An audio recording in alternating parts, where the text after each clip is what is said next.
প্রিয় ছাত্রছাত্রী, তোমরা যারা এই বছর সিটেটের ফর্ম ফিল আপ করেছো, সিটেটের এক্সাম দেবে বলে, তাদের জন্য আমি এই ভিডিওটি তৈরি করছি এবং তাদের বলবো যে আমার এই স্টাডি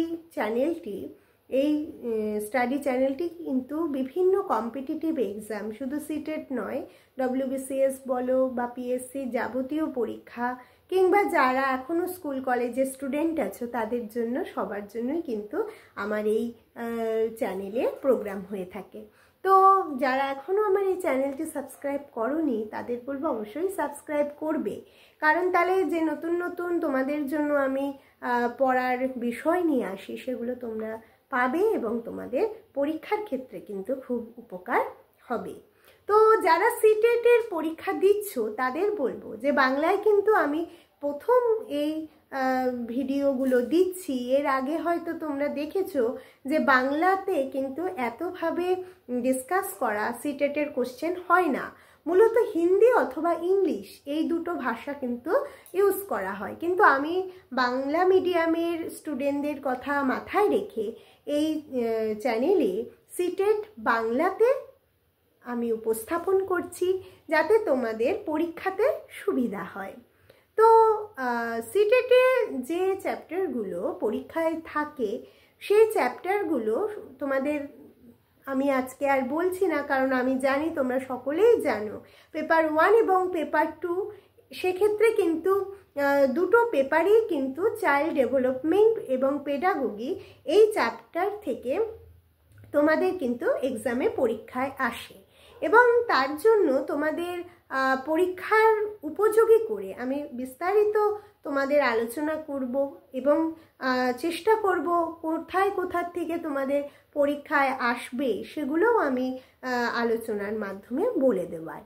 তো তোমাদের আজকে যে টপিকটি নিয়ে আলোচনা করব সেই টপিকটি কিন্তু তোমাদের সিটেটের খুবই উপযোগী, পেপার 1 এবং পেপার 2 বোথ এক্সামের জন্যই।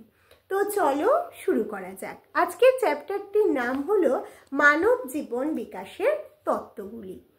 তো এই চ্যাপ্টারে তোমরা নাম শুনেই বুঝতে পারছো যে এই চ্যাপ্টারে কিন্তু তোমাদের মানুষের জীবনের বিকাশের জন্য যে সকল দার্শনিকরা তাদের মতবাদ বা থিওরি তারা উপস্থাপন করেছেন বা থিওরিগুলো দিয়েছেন সেগুলো নিয়ে আলোচনা করা হয়ে থাকে। তাহলে এই মানব জীবনের এই বিকাশ বলতে আমরা কি বুঝবো? না, আমরা বুঝবো যে মানুষের জীবন একটা গতিশীল প্রক্রিয়া এবং সেই প্রক্রিয়াতে বিকাশ হচ্ছে কি মানুষকে আরো বেশি উন্নত এবং সমৃদ্ধ করে তোলে। তাহলে মানুষের জীবনের এই যে বিকাশ এবং বৃদ্ধি দুটো বিষয় কিন্তু খুবই গুরুত্বপূর্ণ মানুষের জীবনের ক্ষেত্রে, এবং তার পাশাপাশি পরিণমন, কারণ পরিণমনই হচ্ছে বিকাশের কারণ। পরিণমন বা ম্যাচিউরিটি যদি ঠিকঠাক না হয় তাহলে কিন্তু বিকাশ কখনোই ঠিক হবে না। যার জন্য তোমরা অনেক সময় দেখবে যে অনেক মানুষের মধ্যে পরিণমন ঠিকঠাক না হবার জন্য তাদের কিন্তু মেন্টাল যে স্টেবিলিটি সেটাও কিন্তু ঠিকঠাক হয় না। দেখা গেল তার বয়স অনুযায়ী তার আচরণের অনেক পরিবর্তন আমরা লক্ষ্য করে থাকি। তাহলে এই বিষয়গুলো কিন্তু মূলত সবই তার ম্যাচিউরিটি বা পরিণমনের সঙ্গে যুক্ত। এবং এই বিকাশ বিষয়টি নিয়ে বিভিন্ন তাত্ত্বিক তারা বিভিন্নভাবে তাদের আলোচনা করেছেন, এবং আজকে যে দার্শনিকের তত্ত্ব নিয়ে তোমাদের সাথে আলোচনা করব যেটা তোমাদের পরীক্ষার জন্য খুবই গুরুত্বপূর্ণ। চলো শুরু করা যাক। তো প্রথমেই হচ্ছে এরিকসনের মনোসামাজিক তত্ত্ব।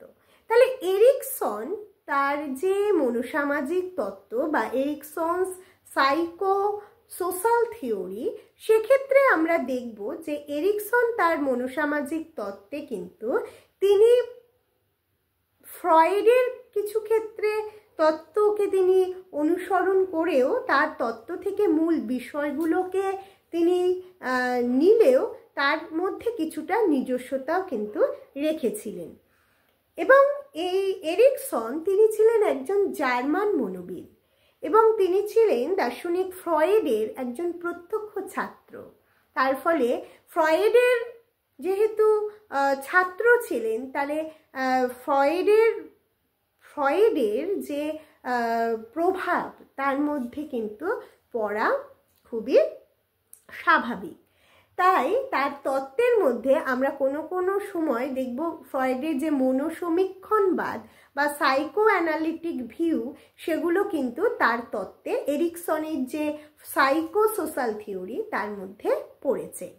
তবে তিনি ফ্রয়েডীয় যে মানসিক সংগঠন নীতি, মেন্টাল যে স্ট্রাকচার, ফ্রয়েড যেভাবে যৌন শক্তির বিকাশের উপর বা সেক্সুয়াল যে ডেভেলপমেন্টগুলোর কথা বলেছেন, তিনি কিন্তু অতটা বেশি তার উপরে গুরুত্ব আরোপ করেননি এবং অবচেতন মনের প্রেষণার বা আনকনসাস মোটিভস এই নীতিগুলোর উপর আস্থা রাখলেও দেখা যাবে যে এরিকসন কিন্তু পরবর্তীকালে কোনো ক্ষেত্রে ওইসব মতবাদকে তিনি অস্বীকার করেছেন। মূলত এই যে ফ্রয়েড যেভাবে তার যে সেক্সুয়াল যে ডেভেলপমেন্টের উপর বেশি জোর দিয়েছিলেন, সেটাকে কিন্তু এরিকসন অনেকটাই অ্যাভয়েড করার চেষ্টা করেছেন এবং তাই তার মতবাদের সঙ্গে ফ্রয়েডের যে মতবাদ তার বিশেষ ক্ষেত্রে পার্থক্য রয়েছে।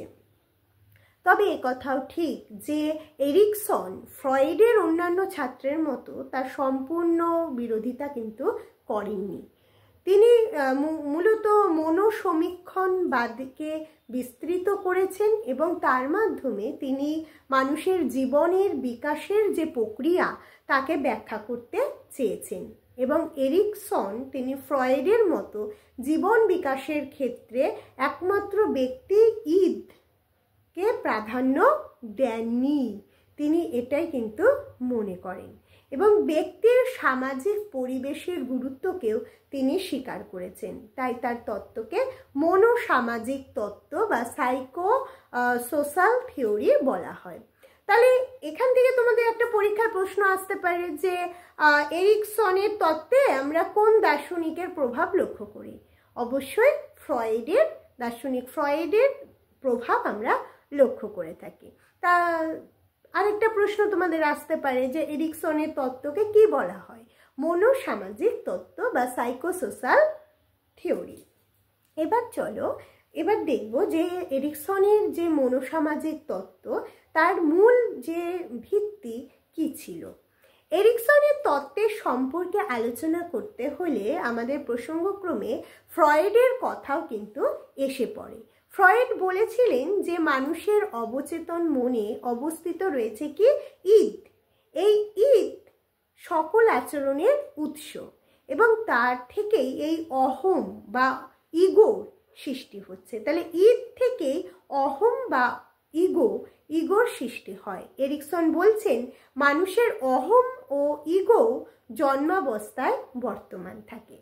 এই জন্মাবস্থায় অহমের অস্তিত্বই সম্পর্কে ধারণা কিন্তু এরিকসন দিয়েছেন। তার তত্ত্বের মূল ভিত্তি হচ্ছে এই ইগোর যে উপস্থিতি, এটাকে কিন্তু এরিকসন তার তত্ত্বের মূল ভিত্তি বলে অভিহিত করেছেন এবং এই ধারণার তাৎপর্য অনেক ব্যাপক।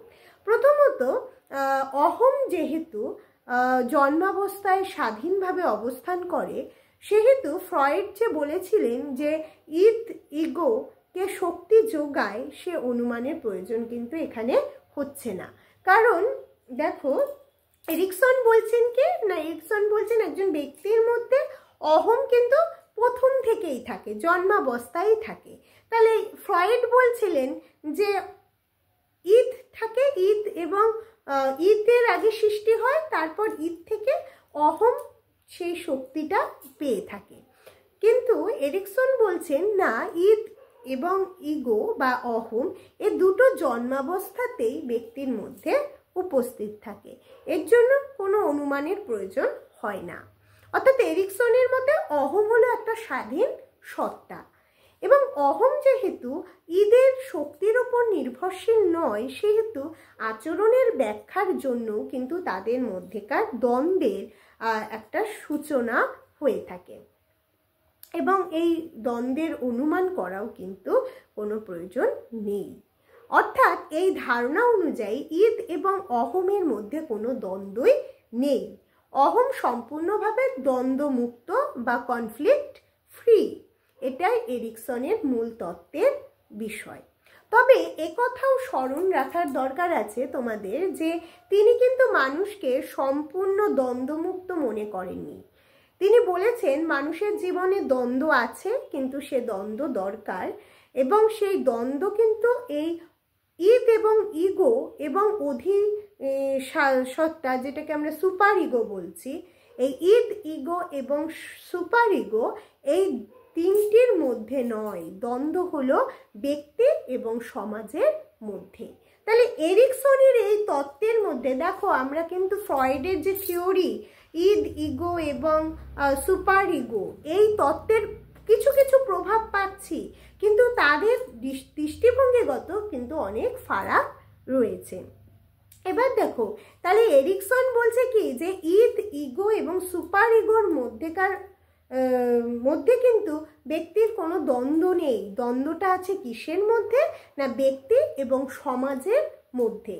আর তার ফলেই ব্যক্তির জীবনের বিকাশ হয়ে থাকে। অর্থাৎ ব্যক্তি জীবনের বিকাশের মূল কারণই হলো মনোসামাজিক দ্বন্দ্ব। তাহলে এরিকসনের তত্ত্বের মূল বিষয় তোমরা নিশ্চয়ই বুঝতে পারলে। এরিকসন তার থিওরিতে এই ঈদ, ইগো এবং সুপার ইগোর মধ্যে একটা তুলনামূলক বিষয়কে তিনি তুলে ধরেছেন, এবং মানুষের মধ্যে যে কোনো একটা বিষয় নিয়ে দ্বন্দ্বের, একটা কনফ্লিক্টের সৃষ্টি হয়, তিনি বলছেন ঈদ, ইগো এবং সুপার ইগোর মধ্যে কোনো দ্বন্দ্ব নেই। দ্বন্দ্বটা হচ্ছে ব্যক্তির সাথে সমাজের, অর্থাৎ ব্যক্তি এবং সমাজের মধ্যে একটা কনফ্লিক্ট হয়, এবং তার জন্য তার তত্ত্বকে বলা হয় মনোসামাজিক তত্ত্ব। এবার দেখো, তিনি আরেকটা কথা না বলেছেন, তিনি বলছেন যে ব্যক্তি জীবনের বিকাশের মূল কারণই হলো এই মনোসামাজিক দ্বন্দ্ব, বা যেটাকে বলছেন তিনি যে সাইকো সোশ্যাল কনফ্লিক্ট। এবার তিনি বলছেন যে এই দ্বন্দ্বটা কিন্তু কখনোই যৌন শক্তির দ্বন্দ্ব নয়, সাইকোসেক্সুয়াল কনফ্লিক্ট নয়। যার জন্য এরিকসন তার পূর্ব উক্ত অনুমানের উপর ভিত্তি করে জীবন বিকাশের তিনি ব্যাখ্যা দেওয়ার জন্য মূলত অহমের বিকাশ কিভাবে হয়, অর্থাৎ ইগোর, মানুষের মধ্যে ইগো কিভাবে সৃষ্টি হয় সে সম্পর্কে আলোচনা করেছেন। এবং তিনি বলেছেন যে গতানুগতিক যে ফ্রয়েডীয় যে মনোসমীক্ষণবাদ ব্যক্তির অহমকে বিকাশ করে, তিনি বলছেন সেটা কিন্তু তার ব্যাখ্যাতে আমরা পাই না। যেটা ফ্রয়েড তার মনোসমীক্ষণবাদে দেখিয়েছেন অহম কিভাবে ব্যক্তির মধ্যে বিকাশ লাভ করে এবং তার ব্যাখ্যা তিনি দিয়েছেন, সেটা কিন্তু আমরা এরিকসনের যে মনোসামাজিক তত্ত্ব, সেই তত্ত্বে আমরা পাই না। এবার দেখো, আরেকটা প্রশ্ন কিন্তু তোমাদের পরীক্ষায় চলে আসে এরিকসনের থেকে, সেটা হচ্ছে যে এরিকসনের এই তত্ত্বের মধ্যে আমরা দেখব যে তিনি কিন্তু কয়েকটা স্তরে মানুষের এই মনোসামাজিক সংকটগুলোকে তিনি আলোচনা করেছেন। তার মধ্যে আমরা দেখব তিনি বলছেন তার তত্ত্বে যে 0 থেকে 1 বছর বয়স, সেটাকে তিনি ফার্স্ট স্টেজ বলছেন। তিনি বলছেন যে জীবন বিকাশের তিনি মূলত 8টি ভাগ করেছেন, এবং এই 8টি ভাগের মধ্যে তিনি বলছেন যে জন্মলগ্ন থেকে 1 বছর, যেই সময়ে তিনি বলছেন যে ব্যক্তির মধ্যে বিশ্বাস এবং অবিশ্বাসের একটা দ্বন্দ্ব কাজ করে, এবং সেই টাইমিংটা তিনি বলছেন 0 থেকে 1। তারপরে দ্বিতীয় স্তর, তিনি বলছেন দ্বিতীয় স্তর হচ্ছে 2 থেকে 3 বছর বয়স, এবং সেই সময়ে শিশুর মধ্যে স্বাধীনতা, লজ্জা এবং সন্দেহের একটা দ্বন্দ্বের সৃষ্টি হয় মনের মধ্যে। এবং মানুষের জীবনের বিকাশে তৃতীয় স্টেজে এই সময়টা হচ্ছে 3 বছর থেকে 6 বছর, এবং এই সময়ে ব্যক্তির মধ্যে উৎসাহ, অপরাধ বোধের দ্বন্দ্ব হয়। এবং চতুর্থ স্তরে আমরা দেখব, এই চতুর্থ স্তরটা হচ্ছে 7 থেকে 12 বছর। তোমাদের পরীক্ষায় কিন্তু এই স্টেজগুলো মনে রাখতে হবে। এরিকসনের 0 থেকে 1 হচ্ছে প্রথম স্টেজ, যেখানে তিনি বলছেন যে বিশ্বাস এবং অবিশ্বাসের মধ্যে একটা দ্বন্দ্বের সৃষ্টি হয়। দ্বিতীয় স্তর হচ্ছে কি, দ্বিতীয় হচ্ছে 2 থেকে 3 বছর, যেখানে ব্যক্তি স্বাধীনতা চায় এবং তার মধ্যে একটা লজ্জা ও সন্দেহের একটা বিষয় উদ্বেগ হয় এবং তাদের মধ্যে একটা দ্বন্দ্বের সৃষ্টি হয়। তৃতীয় স্তরের সময় বলছেন যে এরিকসন 3 থেকে 6 বছর, এবং সেই সময় উৎসাহ ও অপরাধ বোধের মধ্যে দ্বন্দ্ব, অর্থাৎ ব্যক্তি আস্তে আস্তে বুঝতে পারে কোনটা ঠিক কোনটা ভুল। তাহলে ঠিক ভুলটা বুঝতে পারে কিন্তু 3 থেকে 6 বছর বয়সে। এবার দেখো চতুর্থ স্তর হচ্ছে 7 থেকে 12 বছর। 7 থেকে 12 বছরে ব্যক্তি বা শিশু তখন উদ্যম ও হীনমন্যতার দ্বন্দ্বের মধ্যে ভোগে। এবং পঞ্চম স্তর হচ্ছে 12 থেকে 18। 12 থেকে 18, দেখো 18 মানেই সে কিশোর, তাই না? 18 বছর, সেই সুকান্তের আমরা 18 বছর কবিতা সবাই জানি। তাহলে 18 মানে সেই সময় তার মধ্যে কিন্তু একটা আত্মবোধ, একটা দলভুক্তির দ্বন্দ্ব থাকবে, অর্থাৎ এই সময় তার বন্ধু বান্ধব থাকবে এবং সে কিন্তু এই সময় অনেকটাই স্বাধীন চেতা হয়ে বাঁচতে চাইবে। তার ফলে তার মধ্যে একটা আত্মবোধের সৃষ্টি হবে। এই আত্মবোধ এবং দলভুক্তির মধ্যে একটা তার দ্বন্দ্বের সৃষ্টি হয়। এটা হচ্ছে 12 থেকে 18। এবং ষষ্ঠ স্তর হচ্ছে 18 থেকে 20। এই 2 বছর তখন কি হবে, তাদের মধ্যে হৃদ্যতা হবে এবং একাকিত্বের একটা দ্বন্দ্ব। এবং সপ্তম স্তর হচ্ছে 20 থেকে 50। 20 থেকে 50 বছরে বলছে এই সময় অগ্রমুখিতা এবং বদ্ধতার দ্বন্দ্ব। এবং অষ্টম স্তর, যেটা এরিকসন বলছেন 50-এর ঊর্ধ্বে। এই 50-এর ঊর্ধ্বে কিন্তু মনোসামাজিক সংকটের মধ্যে এরিকসন বলছেন এই সময় ব্যক্তির মধ্যে সামঞ্জস্যপূর্ণতা এবং হতাশার একটা কাজ করে, যেটার থেকে দ্বন্দ্বের সৃষ্টি হয়। তাহলে দেখো তোমাদের কিন্তু পরীক্ষায় তাহলে এখান থেকে যে প্রশ্নগুলো আসতে পারে সেটা তোমরা ভালো করে পড়বে। সেটা হচ্ছে যে এই যে মানব জীবনের যে মনোসামাজিক যে সংকট এরিকসন তার তত্ত্বে দিয়েছেন, সেই সংকটের বয়স এবং সংকট কি কি হয়ে থাকে এজ অনুযায়ী, সেগুলো কিন্তু তোমাদের পরীক্ষায় আসে। এবং আরেকটা বলে রাখি যে এই এরিকসনের যে মনোসামাজিক তত্ত্ব, এই তত্ত্বে কিন্তু তিনি মানুষের জীবনকে তার অস্বাভাবিক যে মানসিক অবস্থা তার থেকে মুক্তি পাওয়ার প্রচেষ্টার জন্যই তিনি তার এই তত্ত্বটি দেওয়ার চেষ্টা করেছিলেন। ফলে জীবন বিকাশের এই যে প্রক্রিয়া, সেই প্রক্রিয়াকে জীবনের নেতিবাচক দিক থেকে ব্যাখ্যা করার চেষ্টা কিন্তু তার তত্ত্বে আমরা দেখতে পাই। যার জন্য আমরা দেখব একদিকে ইতিবাচক বিশ্বাস, আরেকদিকে অবিশ্বাস। আবার দেখো স্বাধীনতা, লজ্জা এবং সন্দেহ। আবার দেখো তৃতীয় স্টেজে আমরা দেখছি উৎসাহ, আবার অপরাধ বোধের দ্বন্দ্ব। আবার একদিকে দেখাচ্ছে উদ্যম, উদ্যম মানে কি, তার মধ্যে একটা কাজ করার একটা আগ্রহ, হ্যাঁ। আরেকদিকে হীনমন্যতা, বা হীনমন্যতা মানে হচ্ছে অনেকটা আফসোসের মতো, হ্যাঁ। আরেকদিকে দেখো আত্মবোধ, নিজের প্রতি তার খুব একটা কনসাস, হ্যাঁ। আরেকদিকে দেখো তার দলভুক্তির যে দ্বন্দ্ব। আবার দেখো একদিকে হৃদ্যতা, অর্থাৎ যেহেতু এটা হৃদ্যতা এবং একাকিত্বের দ্বন্দ্বটা কিন্তু 18 থেকে 20 এই বয়সের ব্যক্তিদের মনোসামাজিক স্তরে লক্ষ্য করা যায়। এবার দেখো 20 থেকে 25 এই সময়টা কিন্তু অনেকটা লং টাইম, এবং সেই সময় অগ্রমুখিতা, বদ্ধতার স্তর, এবং এই বদ্ধতা এবং অগ্রমুখিতার মধ্যে দ্বন্দ্ব কিন্তু এই স্তরে আমরা লক্ষ্য করে থাকি। এবং 50-এর ঊর্ধ্বে আমরা দেখব মানুষের জীবনের মনোসামাজিক ক্ষেত্রে মূলত সামঞ্জস্য, একটা ব্যালেন্সের এবং হতাশার, কখনো কখনো একটা হতাশা চলে আসা, এই সমস্ত, এবং দুইয়ের মধ্যে যে দ্বন্দ্ব সেটা কাজ করে। তাহলে এরিকসনের এই গবেষণায় আমরা দেখব যে ব্যক্তির সামাজিক পরিবেশের অন্তর্গত অপর কোনো ব্যক্তি তার মনোসামাজিক সংঘাতের কারণ হয়ে দাঁড়ায়। এবং দেখো এরিকসন তার জীবন বিকাশের ক্ষেত্রে স্তরে কয়েকটি স্তরের তো উল্লেখ করেছেন, যেটা তোমাদের সাথে আলোচনা করলাম।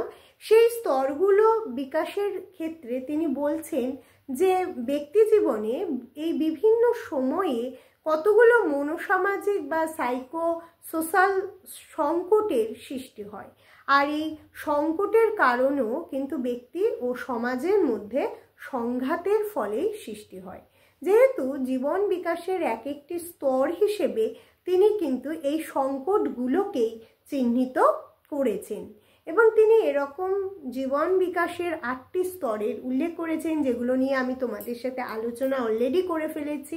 তাহলে দেখো, এরিকসনের যে মনোসামাজিক তত্ত্ব, যেটা তোমাদের সিটেটের পরীক্ষায় খুব গুরুত্বপূর্ণ, সেখানে তোমাদের মূলত মনে রাখবে যে প্রশ্নগুলো, সেটা হচ্ছে এই স্তরগুলো এবং এই স্তরের মধ্যে পাশাপাশি যে কনফ্লিক্টগুলো নিয়ে আলোচনা করা হয়েছে, সেই কনফ্লিক্টগুলো কিন্তু তোমাদের পরীক্ষায় আসবে। এবার দেখো, তিনি সাধারণত জীবন বিকাশের এই তত্ত্বগুলোতে বিকাশকে জীবনের কৈশোরকালের মধ্যে সীমাবদ্ধ রেখেছেন এবং এরিকসন এই বিকাশকে জীবনব্যাপী প্রক্রিয়া হিসেবে ব্যাখ্যা করার চেষ্টা করেছেন। কিন্তু এরিকসনের এই মতবাদের প্রধান ত্রুটি হলো এই যে এখানে ব্যক্তির কিন্তু জীবন বিকাশ নির্দিষ্ট সময়ে ঠিক কতটুকু হয়েছে তা পরিমাপ করা যায় না। তাই অনেক মনোবিদ কিন্তু একে নৈবেক্তিক ব্যাখ্যা বা অবজেক্টিভ এক্সপ্লানেশন বলে মানতে রাজি নন। তাছাড়া কিছু কিছু পরীক্ষা থেকে মনোবিদগণ দেখেছেন যে এরিকসন যে বিকাশের স্তরগুলোর কথা উল্লেখ করেছেন তা সব ব্যক্তির ক্ষেত্রে ওই সর্বজনীন ক্রম বা ইউনিভার্সাল অর্ডার অনুসারে কিন্তু কাজ করে না, ফলে তার তত্ত্ব কিন্তু পুরোপুরি ত্রুটিমুক্ত ছিল না। এরিকসনের যে মনোসামাজিক যে সাইকোসোশ্যাল থিওরি, এটা কিন্তু পুরোপুরি ত্রুটিমুক্ত নয়। তাহলে এটা তোমাদের মাথায় রাখতে হবে, কারণ পরীক্ষায় কিন্তু খুব ঘুরিয়ে পিছিয়ে প্রশ্ন আসে। তোমরা যারা সিটেট দিয়েছো তারা জানো যে পরীক্ষার প্রশ্নগুলো কিন্তু এক একটা থিওরি থেকে এমনভাবে দিয়ে থাকে যে তোমরা পরীক্ষার হলে কনফিউজড হয়ে যাও। এবার দেখো, আমরা এতক্ষণ এরিকসনের মনোসামাজিক তত্ত্ব নিয়ে আলোচনা করলাম, এবার আমরা আলোচনা করব বান্দুরার সামাজিক জ্ঞান তত্ত্ব নিয়ে। বান্দুরার সোশ্যাল কগনিটিভ থিওরি ভীষণ ইম্পর্টেন্ট তোমাদের সিটেটের পরীক্ষার জন্য। এটা আমরা দেখব। বান্দুরা কিন্তু তিনি এবার পিয়াজের যে থিওরি, সেই থিওরির দ্বারা কিন্তু তিনি অনুপ্রাণিত হয়েছিলেন। তাই আগের তত্ত্বে আমরা যেমন দেখলাম যে এরিকসন ফ্রয়েডের তত্ত্বের দ্বারা প্রভাবিত হলেও তিনি ফ্রয়েডের বিষয়গুলোকে তিনি অস্বীকার করেছেন, সেরকম বান্দুরা দেখব যে তিনি কিন্তু পিয়াজের তত্ত্বের দ্বারা প্রভাবিত হয়েছিলেন এবং তিনি প্রভাবিত হলেও তার প্রাথমিক তত্ত্বের মধ্যে কিছু কিছু পরিবর্তনও কিন্তু তিনি এনেছিলেন এবং তিনি বলেছিলেন যে মানুষের যে সামাজিক আচরণ, সেই আচরণের শিখন কিন্তু কেবলমাত্র পর্যবেক্ষণ বা অনুকরণের দ্বারাই নির্ধারিত হয় না। অর্থাৎ কোনো একটা মানুষের আচরণ কেমন হবে সেটা তুমি পর্যবেক্ষণ করে বা তাকে অনুকরণ করেই কিন্তু তুমি ঠিক করতে পারো না। তাই সামাজিক আচরণ সম্পাদনের মূলে তার মানসিক জ্ঞানমূলক বা যেটাকে আমরা বলি কগনিটিভ প্রসেস প্রক্রিয়াগুলোর ভূমিকা কিন্তু রয়েছে বলে বান্দুরা তার তত্ত্বে বলেছেন এবং এই বিশ্বাসের উপর ভিত্তি করেই তিনি তার তত্ত্বের মধ্যে কিন্তু কিছু পরিবর্তন এনেছেন এবং তার এই তত্ত্বের আধুনিক রূপকেই বলা হয় সামাজিক জ্ঞানমূলক তত্ত্ব বা সোশ্যাল কগনিটিভ থিওরি। তাহলে এই সোশ্যাল কগনিটিভ থিওরি পিয়াজে দিয়েছিলেন কগনিটিভ থিওরি, আর তিনি বলছেন সোশ্যাল কগনিটিভ থিওরির কথা এবং এটি মূলত শিখনেরই একটি তত্ত্ব, থিওরি অফ লার্নিংয়ের, এবং বাস্তবে যে কোনো শিখন তত্ত্বই কিন্তু বিকাশমূলক তত্ত্ব বা ডেভেলপমেন্টাল থিওরি, কারণ শিখন বা লার্নিং এক ধরনের বিকাশেরই প্রক্রিয়া। আমরা যেহেতু এই টপিকে আজকে আলোচনা করছি মূলত মানুষের জীবন বিকাশের জন্য যে যে তত্ত্বগুলো রয়েছে, তাই এই আলোচনায় আমরা শিখন তত্ত্ব নিয়ে অত বেশি আলোচনা কিন্তু করব না। চলো আমরা এখন দেখব যে বান্দুরা তার শিখন বা বিকাশের তত্ত্ব গঠনের ক্ষেত্রে ভিত্তি হিসেবে তিনি মানুষের কয়েকটি বৈশিষ্ট্যের সম্পর্কে তিনি অনুমান করেছেন এবং তিনি বলেছেন যে মানব শিশু কতগুলো ক্ষমতা নিয়ে সে জন্মগ্রহণ করে এবং তবে জন্ম মুহূর্তে যে সময়ে সে জন্মগ্রহণ করছে সেই মুহূর্তে সে ক্ষমতাগুলো সবগুলোরই কিন্তু সক্রিয় থাকবে, তার কিন্তু কোনো বাধ্যবাধকতা নেই। তিনি এরকম 5টি বৈশিষ্ট্যের কথা উল্লেখ করেছেন। প্রথমত তিনি বলছেন যে মানব শিশুর মধ্যে জন্মগতভাবে বিন্যস্ত প্রতিক্ষিপ্ত ক্রিয়া থাকে, অর্থাৎ প্রতিক্ষিপ্ত ক্রিয়া মানে অর্থাৎ রিফ্লেক্সেস, কিছু প্রতিক্রিয়া থাকে, রিফ্লেক্স হয় সেগুলো, হ্যাঁ। এবং মানুষের যখন জন্মটা হয়, যে কোনো শিশু অবস্থায় সে থাকে, তখন কিন্তু তার মধ্যে সাংকেতিকীকরণ ক্ষমতা, অর্থাৎ যেটাকে বলা হয় সিম্বলাইজিং ক্যাপাসিটি, কোনো কিছু সাংকেতিক ক্ষমতা, সেগুলো কিন্তু বর্তমান থাকে এবং এই ক্ষমতার দ্বারাই শিশু তার যে কোনো বস্তুধর্মী অভিজ্ঞতাকে সে মানসিক কল্পে রূপান্তর করতে পারে আর তার এই প্রভাবে আচরণের দ্বারা নিয়ন্ত্রণ হয়। এখানে যে সংকেতগুলোর কথা বলা হয়েছে সেগুলোই হলো জ্ঞানমূলক অবস্থা বা কগনিটিভ স্ট্যাটাস। এবার দেখো, এই কগনিটিভ বিষয়টা বলতে আমরা কিন্তু মূলত জ্ঞানমূলক বিষয়কেই বলবো এবং শিশুদের যে পূর্বানুমান তার ক্ষমতাকেও কিন্তু এখানে বলা হচ্ছে এবং যে অভিজ্ঞতা শিশু ইতিপূর্বেই অর্জন করেনি বা তার সাথে ঘটনাগুলো ঘটেনি বা তার জীবনে ঘটেনি সে সম্পর্কে অনুমান করার ক্ষমতাকে কিন্তু এখানে বলা হয় পূর্বানুমানের ক্ষমতা। এই অনুমান কিন্তু শিশুর নতুন আচরণের প্রকৃতিকে নির্ধারণ করে, তাই শিশুদের মধ্যে পর্যবেক্ষণ বা অনুকরণের একটা প্রবৃত্তি কিন্তু আমরা ছোটবেলা থেকে লক্ষ্য করে থাকি। দেখবে অনেক শিশু সে ছোটবেলা থেকেই সে কিন্তু বড়রা কিভাবে হাঁটছে বা বড়রা কিভাবে কি কাজ করছে তারা করার চেষ্টা করে। তাহলে এটা কেন করে?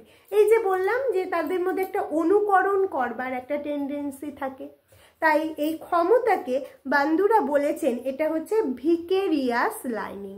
এটাকে তিনি কি বলছেন? ভিকেরিয়াস লার্নিং। লার্নিং মানে তোমরা সবাই জানো শিখন।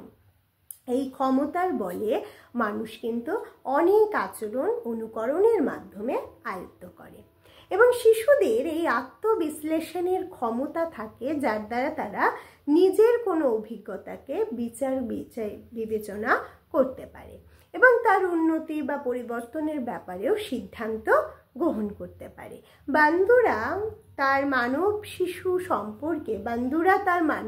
সম্পর্কে এই 5টি অনুমানের ভিত্তিতে তার এই সামাজিক জ্ঞানমূলক যে তত্ত্ব, যেটাকে বলছেন তিনি সোশ্যাল কগনিটিভ থিওরি, সেটা গঠন করেছেন। তাহলে এখান থেকে তোমাদের একটা প্রশ্ন আসবে যে প্রথমত একটা প্রশ্ন তো আসেই যে কটি অনুমানের কথা বান্দুরা বলেছেন? 5টি অনুমানের কথা। এবং আরেকটা প্রশ্ন আসে বান্দুরাং তত্ত্বে আমরা আর কোন দার্শনিকের প্রভাব পাই? সেটা হচ্ছে দার্শনিক পিয়াজের। এবং বান্দুরা এই 5টি বৈশিষ্ট্য ছাড়াও তার তত্ত্বে আরও কিছু নীতির কথা তিনি বলেছেন। এই নীতিকে তিনি নাম দিয়েছেন ত্রিমুখী বিনিময় নীতি। ত্রিমুখী বিনিময় নীতি মানে একদিকে তিনি বলছেন জ্ঞানমূলক ও ব্যক্তিগত উপাদান, আরেকদিকে বলছে পরিবেশ, আরেকদিকে বলছে আচরণ। এই যে 3টে মুখ, এটাকে তিনি বলছেন কি ত্রিমুখী বিনিময় নীতি। তো আজকে তোমাদের সাথে এই দুটো থিওরি নিয়ে আলোচনা করলাম। নেক্সট দিন যারা সিটেটের এক্সাম দিচ্ছ তাদের বলবো তোমাদের জন্য আমি কিছু ভাবছি শর্ট কোশ্চেন টাইপের কোশ্চেনও নিয়ে আসবো, কিন্তু তার আগে যেহেতু লং টাইপের একটু ডিসকাস না করলে তোমরা কিন্তু থিওরিগুলো বুঝতে পারবে না। তার জন্য প্রথমে আমি প্রত্যেকটা টপিক ধরে ধরে আলোচনা করব এবং তারপর তোমাদের ওখান থেকেই কিছু কিছু এমসিকিউ তোমাদের আমি বলে দেব। তাই যারা যারা আমার এই চ্যানেলের ভিডিওগুলো ফলো করছো কিন্তু হয়তো এখনও সাবস্ক্রাইব করোনি বা করছো না, তাদের বলবো অবশ্যই সাবস্ক্রাইব করবে, নইলে আমি যে টপিকগুলো নিয়ে তোমাদের সাথে ডিসকাস করব তোমরা কিন্তু আর দেখতে পারবে না।